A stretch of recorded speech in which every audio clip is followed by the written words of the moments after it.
Welcome in Deseret News Rewind. Dusty Litster and Dane Stewart is always presented by Heidemann Associates, brought to you by the Utah Army National Guard, and outfitted by Black Clover. Yeah, that's right, Dusty. And hey, just want to remind you all, if you're looking for a little bit of a wardrobe makeover, there's no better place than Black Clover. And they've got specials running through the holiday season, but they also got specials running through Deseret News Rewind. And so if you go to their website, use the promo code DNR20, you'll get 20% off your order. Full lineup of men's and women's gear, outerwear, hats, polos, shorts, whatever you might need, they're going to have it for you. And if you decide to go into the store, look, stores right now, folks, not a lot of long lines. It's kind of nice. You can go into the store, try on the gear, feel it. If you tell them Deseret News Rewind sent you, you'll get an extra special bonus from Black Clover. The store is just off 123rd South in Draper, next to the water park. And the website is blackcloverusa.com. Absolutely. Well, let's get into this. We get into week 2 or 3 of basketball, depending where you are. And so glad to see so many games taking place. Not only that, jamming in so many games. And I know that means that we're not getting as many practices as coaches would like, but it's been a lot of fun. Let's get to the Heidemann Associates opening statement. And Dane and I talk about all the time. We go to Justin Heidemann and his associates for all our needs. And if you have anything going on, Justin Heidemann will be there for you. Yeah, he will. Whether it's business, personal, maybe you want to get things set up for your kids or next of kin, check out Heidemann and Associates. They'll take care of you. And if you tell them Deseret News Rewind sent you, you'll get a free consultation. Give them a call at 801-754-4240, or you can learn more at utah.law. Well, one of the interesting things we did, we know last week we picked our, as we previewed the state of Utah, we picked our 6A, 5A, and 4A state champions. And in the opening statement, we thought we'd take a look at the lower classifications and maybe make some prognostications that way as well, as we got some teams that have started out really, really strong. If you think of, in 2A or 1A, or pardon me, 1A, you think of Manila starting out strong, Tintic, Bryce Valley out 4-0. But we want to talk about some of these lower classification teams and maybe step on our toes a little bit and pick a state champion as well. Yeah, hey, look, if there's one thing we do well, Dusty, it's irritate the lower classifications with our picks. So get ready, folks, because we got some more special ones coming for you. And at the end of the year, probably have some more locker room fodder for a number of teams. And this is where it all starts, is right here in our state championship preseason picks. All right, Dane, let's start first let's go 1A, because we all know where I'm going to go in 3A with the way my team's starting. 1A, who are you picking? Yeah, Dusty boy, this was tough for me. I was looking, you look at the starts for some of these teams. Manila off to a really good start. I know they had a disappointing loss within classification, but I mean, for me, you look at Valley, you look at Bryce Valley, those two been so strong. I am a hockey guy at heart, and I'm not going to lie, Dusty, when I go out to the website and I see the logo of the Valley Buffaloes, oh, that just warms my heart. I'm not a Buffalo Sabre fan by any stretch of the imagination, but that's one of the best all-time logos. I love that logo. But that being said, Dusty, Bryce Valley, they're the defending state champs. You look at the players they've got. I mean, Trayson Roberts averaging nearly 15 a game. You have Tebbs and Vasquez averaging 11 apiece. I got to go with Bryce Valley. The Mustangs, I'm going to pick to repeat as champs in 1A. Yeah, this is so hard, and I want to give some teams some hope and different things. And I think it's fun to do it. And then you have people say, well, obviously you don't know 1A basketball. And that's fine. I can own that. But I'm going to go Manila. Okay. I'll go thrill from Manila. Why? Because they got two guys. You're not just stopping one guy. You got to stop two guys in Tuck Davis and Dalton Taylor, both averaging over 16 points a game. I mean, I'm going to go with guys that can score. Manila, I'm going to go with Manila. All right. Hey, so, I looked at them. They're off to a really good start. They're going to be a fun team to watch this year. Yeah, they got to bounce back, as you mentioned. They had that loss not that long ago against Valley, and it was an ugly loss. I get it. And Valley's probably like, hey, you should be looking at us if you think that someone's good. I get it. I just wanted to go to a different region. Take you through my thought process. All right, let's go 2A. Dan, where are you going? Well, Dusty, I mean, there's so many teams that in 2A that are so good. I mean, how about the start for Draper APA? They're dropping 90s, 100 on teams regularly. Boy, they've just been scoring at a frenetic pace. They're going to be a team to keep an eye on. But, I'm not going to lie. My lighting in here, it's really bright, kind of hurting my eyes. Give me just a second here. For me, when I look at 2A, Dusty, there's just one place that I can go, and it's got to be down south, and it's got to be the old Beavers. The defending state champ. I know it's not football, but look, I took it on for not picking them in football, so I'm picking Beaver, man. I don't care what it is. It might be a game of Jacks. I'm taking the Beavers. They're my preseason pick. Oh, man. You know, it was funny. I was going to set you up and go, hey, we're picking 2A. You have to pick Beaver, Dane. I think for your sanity and safety, you might need to pick. I did not know you're going to bust out the hat. That's a good look. Safety, the key word there. I can't afford more pies in my face, Dusty. This only has so many more like pie smashing events in it. We got to take care of the old mug here. Oh, that's funny. Oh, that's good and clean fun there, eh, Cott? All right. I'll tell you, mine. You know, I might surprise you again a little bit here, but I'm gonna go a little north, and I'm gonna go with the North Summit Braves. Okay, your record might not wow you at the moment, but they played some tough teams. But Quentin Jones, Trenton Pace, both 17 and 15 points a game, and then Hunsaker averaging 10 points, chipping things in there. I mean, their losses are to San Juan. Hey, by the way, Coach Nielsen, Brother Nielsen, does a good job on that staff there with the San Juan Broncos. And then their one loss to South Summit, who my Dinos, they took them to the wire, and you might hear about them later on in this video. So a 6-point loss. So I'm going to go with the North Summit Braves. All right. So let's go 3A.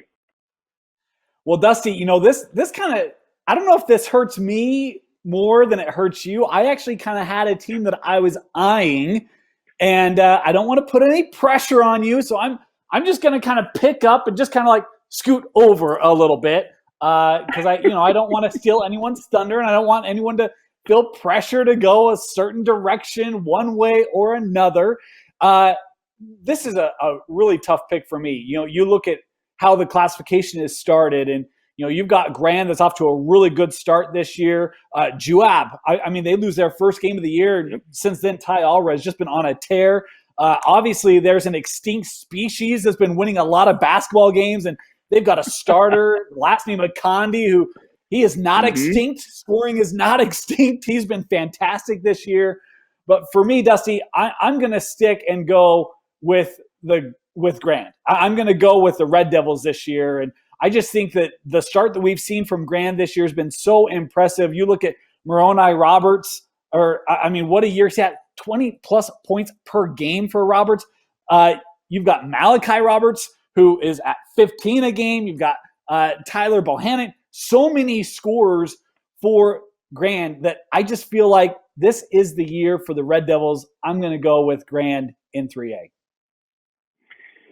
You know, that's a really good pick because if you look at Juab, I mean, the interesting loss because it's not the same Richfield team that we're used to. They had a lopsided loss there beginning of the year. I get it. You know, and then I look at Manti, Grantsville has probably two of the most impressive wins in 3A with a win over Manti, and they also have a win over Tooele, who I know Vince Francis, our producer / editor / brains of the operation, he really likes Tooele. So I know he takes a lot of stock in that one.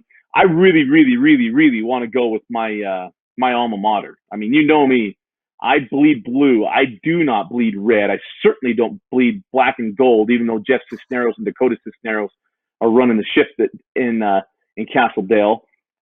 And Preston Condi scoring nearly 21 points a game. And I really want to do it. I'm going Grantsville. I'm going to go with the Grantsville Cowboys. I'm shocked. I do not want to jinx my Dinos. I don't want to jinx them. I don't want to put pressure on them. Carbon, right. I'm on your. You have no bigger cheerleader than this graduate. This alum loves his school more than anybody. But I'm going to go Grantsville because I'm not going to create the expectations in Price. Just know, boys, I plan on cheering for old Carbon. Carbon will win. Just fight to the finish and never give in. You do your best, team. I'll do the rest, team. I'll cheer for the blue and white. Dusty, I was going to pick Carbon. I really was, but I was like, you know, we try to stay different. We want to spread the love a little bit, so I'll let Dusty take it. And how about that? Hey, we said locker either room. One of us to jinx them. There you go, Carbon. There's your locker room. Pin it and use it. You know, Kyle Wilson's still the coach. I'm definitely doing it, but you know, I'm nothing against Coach Butler. Just if Wilson's there, I'm there. But all right, let's who do you got winning those 3A, 2A, 1A? Hit us up on Twitter at D News Rewind. You can let me know how dumb I am in my picks in 1A and 2A. It's fine. And then hit us up at Dusty Litster and Dane_Stewart. But Dan, let's talk about the week that was here. I mean, we've got some teams that are showing up and showing out in the state of Utah. Let's throw it this way. Who's impressed you the most out the gates? Well, Dusty, I mean, I think, it's going to sound like football. How about Region 4? I mean, just across the board, you look at the start that they've had this year. Westlake has had some really good road wins. You look at PG, they're still undefeated. AF has had some gritty wins and a team that looks completely different than we saw last year or the year before. A lot of turnover there, some new faces for Coach Cuff. But, I mean, to me, this Region 4 – I had coaches ask me, how would you rank Region 4 before the year started? I was like, gosh, I don't even know who to put it last because the last place could be first team. Like, they're just so even, and they've played that way in their non-region play. And I just feel like Region 4 has been stellar. Region 2, I'm telling you, we talked about this in our preview. Do not sleep on Region 2. West Jordan, it feels like they're just kind of getting things going a little bit. Prince has been locked down. Defense has done a really nice job on him. Taufahema has stepped up, had some nice games. Farmer as well. Hunter looks much improved.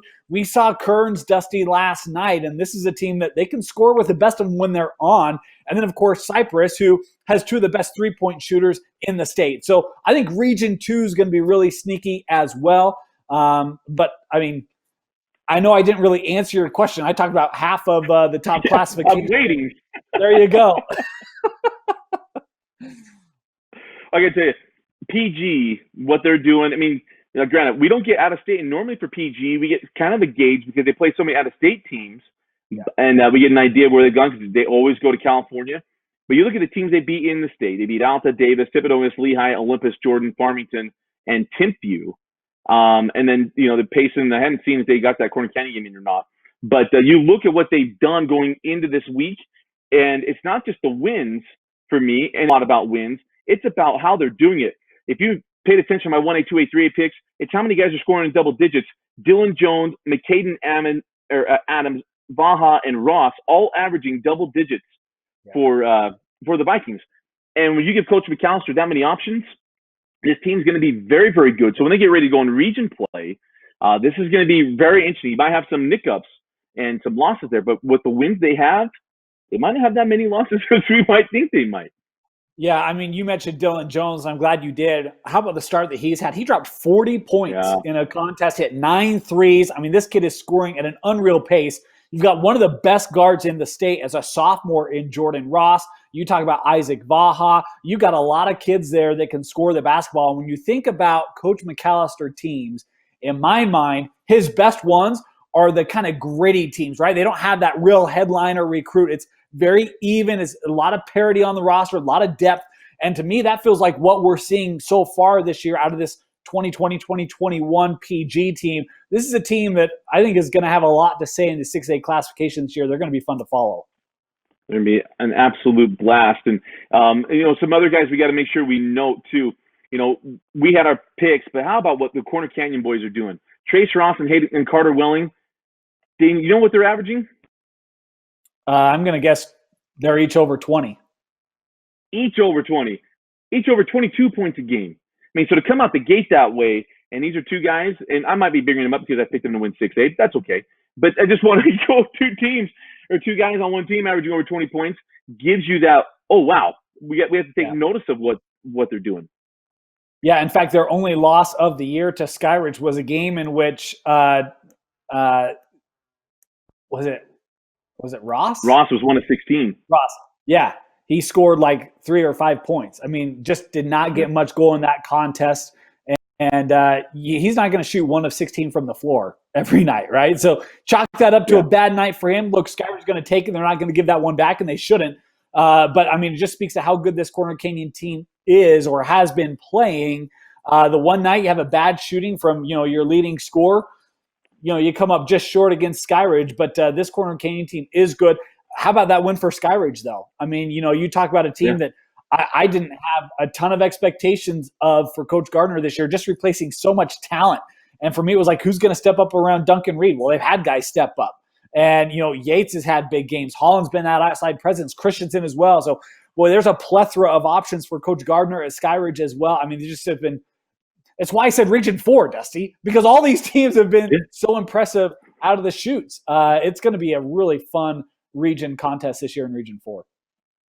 Now if we look at 5A, and there's going to be a lot of teams and places that we can look. And just want to give one name. How about Jack Wistersel? The young man is averaging 18 points a game, and then Alex Johnson, 11 points a game. Because you look at him going into this year, maybe it's a Kristoviak or whoever. No, it's Wistersel in the post, mind you. In the post. Well, he's been really strong. JT Wistersel. Well, hey, I'm not going to say anything about JT. That kid, he'll take care of business. But Jack's pretty good too. There we got our bases covered. Our apologies on that one. That's what happens when you become good friends, right? Hey, yeah. Go for it. No, I was going to say, hey, Papa Wistersel, he's okay. He's okay. Yeah. He was going to point out I didn't pick up on it. Yeah. Yeah, it was my bad. So, I mean, you talk about this Olympus team, Dusty, and obviously Wistersel, he's been great for them this year. We talked about him. We expected him to have a big year this year for the Titans. Second year in that offense, in that program under Coach Barnes. Thought that this would be Olympus, kind of what we've been accustomed to seeing in recent years from Coach Barnes, and they're looking that way. How about the Cottonwood Colts? I mean, we talk about Region 6. This is a team in Cottonwood that right now, Dusty, this is the best Cottonwood team that I think I've seen in a decade. I mean, it's been a long time since they've been putting together types of wins. They beat Harriman 73-48. This is a Harriman team that's got some good options on it. Andre Cooper went for 15 and 13. Weidelberg had 19. Oliphant had 17. I mean, they got guys who are scoring and putting up big-time points. It was 45-23 at the break for Cottonwood in that contest.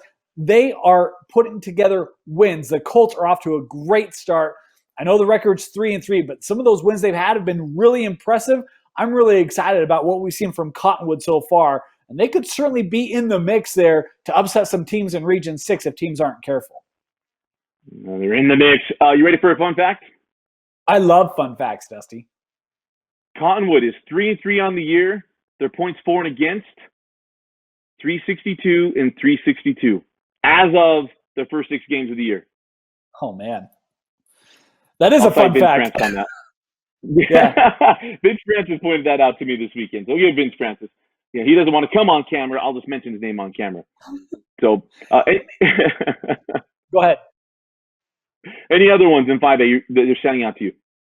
Yeah, well, there's two. The first one to me, Dusty, is Timpview, right? They had a big win over Skyridge. Look, we thought that Timpview, this would be a year. Neither of us picked them to win a state championship. It was kind of Dusty and Carbon, right? Like we didn't want to jinx Coach Santiago, fully recognizing that this has all the components to challenge and compete and win a state championship. But you talk about a big win over Skyridge. They had 5 players score in double figures. Jake Walling, 13 and 11. I mean, this is a team that you got to be on the lookout for in Timpview. They're playing just like we expected them to out of the gates.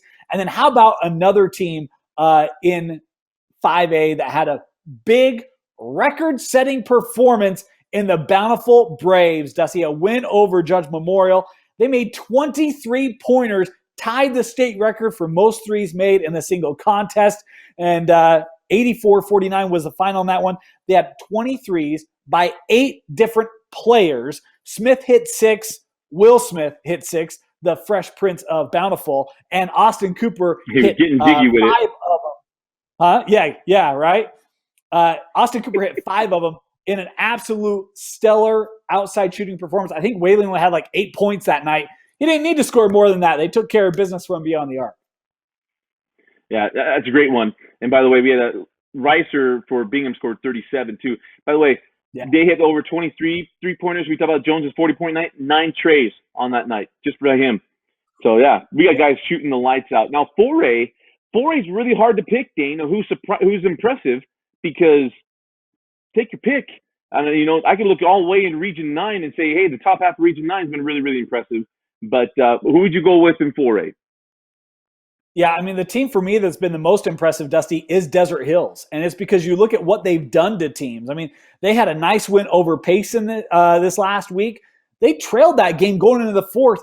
They used a 26-6 fourth quarter to defeat Payson 69-62. They also beat Green Canyon a week or so ago. That was the first loss of the year for the Wolves. So right now, Desert Hills is taking care of business and taking names in the process. Telling you, the Thunder right now, they're playing as good as anybody in 4A, and hats off to them, because this is a team that, in my opinion, just keeps winning, and their stock is going up in my book. It's a team to keep an eye on in Region 9.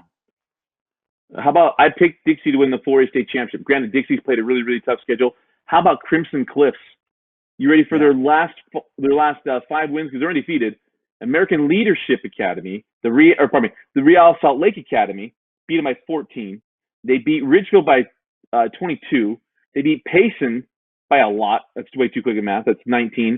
They beat Manti by 17, and they beat Green Canyon by 13. This team and Crimson Cliffs, in only their second year, the Mustangs absolutely lighting it up and starting out this year in a way that you want to make sure we mention on here, because we expect Juan Diego to be really, really good. Didn't know where Crimson Cliffs would be, and that's a terrific start. It is. Let me ask you this, though, because, Dusty, you made a quick comment in passing. Did we expect Juan Diego to be this good? I mean, look at what they've done. They defeated Orem. They beat Bountiful. They beat Payson. A lot of people think Payson can compete in that Region 8. Bountiful can compete in that Region 5. Juan Diego goes and beats both of them, beat Bountiful by double figures. And Talon Valdez right now is dropping 26 a night. So to me, I mean, we expected Juan Diego to be good. I said I thought that was a team that you had to keep an eye on, and 4A could compete for a state championship. But man, I didn't know if I expected them to go and beat 2 5As, and yet that's exactly what they've done. It's been a great start for the Soaring Eagle. And not to mention, they walked into Sean Bradley Arena and beat Jeff Cisneros. I mean, what is this? So, no, you're right. And you're right. I shouldn't have just swung by Juan Diego. I thought they'd be really, really good. So I wasn't overly shocked to go through their standings. You're right. Beating the teams they've beaten certainly picks that up. Any other ones you want to make sure you mention? Nah, I think I'm good. Let's get to the RJ Group Mental Performance Moment of the Week. Brought to you by the RJ Group. Go to rjgroup.com and go meet with Riley Jensen and his consultants and get your mind right. I know I do. That's where I go and I turn to. Not only that, we got close enough to Riley, get some opportunities to get some adjustments even mid-week when you're trying to get things taken care of. But one team we got to talk about, how about the Alta Hawks? Look, we know Alta's basketball history. We know Coach Barker does a great job. But Dane, their last 2 wins, actually I'll save that fun fact. How about this win last week against Farmington? Well, it was a good one, Dusty. And I mean, look, this Alta team, my opinion, right? A little bit of a tough start for Alta. Knew that they were losing some key leaders. They returned Brownell, thought that was going to be a good piece for them, but didn't really know quite what they had around them. But boy, they really showed in that win against Farmington what they had around them, because they came out blazing, Dusty. They had a double-figure lead after the first quarter, and Farmington does a great job to close that down, but just could not get over the hump. They were able to hold off the Phoenix in a 71-66 win. But this was a team, Dusty, started 1-3 out of the gate. We talked about graduating some of the seniors that they did. Right now, I mean, Jaden Brownell is kind of that marked man. Everyone knows that he's the guy you got to slow down, but you have guys like Crow that step up in that contest. Mafaleo stepped up, Lundberg as well. They were all in double figures to help provide that support and to help Alta come back from what was a tough start at the year. Again, that 1-3, got a nice win over Cedar in the Skyridge tournament. That Cedar team wasn't 100%, but hey, that doesn't matter. They were playing really good basketball. Alta got Cedar, and then they go and finish off the ordeal with a win against Farmington, a team that will compete for a 5A state title. I mean, you want to talk about a team that has mental toughness despite a tough start. It was the Alta Hawks this week. Absolutely. He had a 20-point lead, got down to 4, and they put it away. Just like in life, we might get a lead in life. We might see it recede, have the mental fortitude to finish the deal. 34 points for Colin Chandler in that game, and that's going to make you quake in your boots a little bit. But the Alta Hawks held on and got it done. And there's our mental performance moment of the week for the RJ Group. All right, let's get to our Black Clover looking good performers of the week. Dane, who are you picking? Well, for me, Dusty, look, you've known me for years. What region do I always love? Region 2. Well, you always like I'm going to go with the Cypress. Well, that's the region you love. I love Region 2. Okay, your region. Yeah, Region Yeah, 2. no, my region. Yeah, Region 2. I'm going to go with the Cypress Pirates, Dusty. We've talked about Cypress this year. They returned some absolute scorers from the outside, shooters. You got a young freshman in Diego Mulford. But how about the performance of the sophomore Quentin Meza? Let me just read you his 4 of his last 5 games. They played today. We won't worry about that one. But let me just talk about his previous 4 games. A win against Mountain View, 27 points, 8 rebounds, 9 assists. How about against Ben Lomond, 32 points, 9 rebounds, 7 assists. Against Stansbury, 25 points, 8 rebounds, 7 assists. And then he dropped in 31 at Weber. I'm telling you, Quentin Meza right now, he should not be scoring like he's scoring. And the thing you got to love, a 6-footer able to go and get 8, 9 rebounds a game. Oh, yeah, that's how you play basketball. Quentin Meza, the 6-foot sophomore from Cyprus, is my Black Clover looking good player of the week. All right. Dane normally does this, but I'm going to do this. I've got 2 for you. Okay. First off, we talked about Dylan Jones before. 40 points, knocked down 9 threes, got it done in assist rebounds as well. But also, how about this one? Justin Reiser, young man from Bingham, in a losing effort against AF, one of the 2 of us picked to win the 6A state championship. Hit 7 threes, don't want to use the same term, 7 threes, and scored 37 points for the Bingham Miners in a loser, albeit, but a big, big night for Reiser. And, don't get a win, you might as well get a little bit of love and be a Black Clover Performer of the Week. That was a good performance by Bingham, too. They were right there at the end, had an opportunity to tie that up. Good finish by AF to close it out, but that was a good battle and maybe a bit of a preview of a game that we might see in a state tournament game coming up later this year. It'll be very, very interesting. Well, basketball underway, so our videos. So look out for the top 5 plays. Look out for our videos throughout the week. And if you got anything, hit us up on Twitter. There's people we're missing. We know we are. There's more basketball teams than there are football teams. We know we're going to miss something. But hit us up on Twitter. Be nice, and we'd be happy to take in that information. But for Vince Francis and Dane Stewart, I'm Dusty Litster. Thanks for joining us watching Deseret News Rewind on Deseret.com.